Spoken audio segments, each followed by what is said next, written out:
This story is about one happy stone who was gray and round and rarely alone. He lived with the others, all stacked in a pile, and waited calmly with a large, friendly smile. Each stone had a purpose, but it wasn't known yet. Some would be landscaping, and some a stone pet. There were so many things that the stones could be. The hardest part was just waiting to see. Stone knew that his purpose would brighten someone's day. He just wasn't sure how or in what kind of way. He imagined the things that he might soon become as he watched all the stones get picked one by one.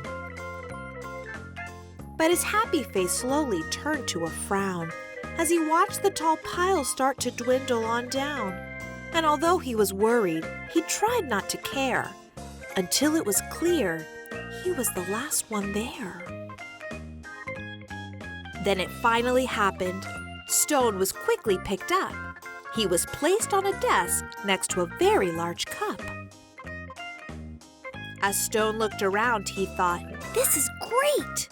But he soon discovered he was a dull paperweight. I'm supposed to bring happiness, not hold paper still. There must be a mistake. This just can't be my skill. Then all of a sudden, a splatter flew high, and then some bright scribbles came wiggling by. They were headed right toward the short paper stack, and they filled up the paper on the front and the back. They were all making art. It was happening so fast. Stone feared that the paper would simply not last. He couldn't believe just how much the pile grew. Then he heard a small cry from the fun splatter crew. We knew that this pile was getting too tall. There is no more paper. We have used it all. The scribbles all cried. They now saw it too. This is a disaster. Oh, what will we do? Stone didn't want the scribbles to cry, so he thought of something that they could all try. He slowly rolled down the very large pile and said, I know how to make you all smile. I know I'm not paper, but I like art too. Do you think you could spare me some red, yellow, and blue? They loved the idea and could not wait to start. Scribble began making a happiness heart. Splatter then painted some pale baby blue. Another scribble added a sunny gold hue. It didn't take long before more stones showed up, and soon the line grew behind the large red cup. To Stone's surprise, he was picked up once more. He had never heard of this happening before.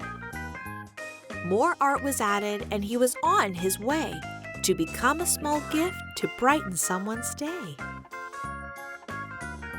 Nearby, another stone's journey had begun. He was spreading such happiness and having great fun. Every time he traveled, someone added their part, sometimes just a scribble, sometimes fancy art. With each new layer, there was a story to share, and soon scribble stones were seen everywhere. They traveled the planet. It was quite an event, bringing happiness and fun wherever they went. Now thousands of stones inspire creativity each day, all because of a paperweight with a will and a way.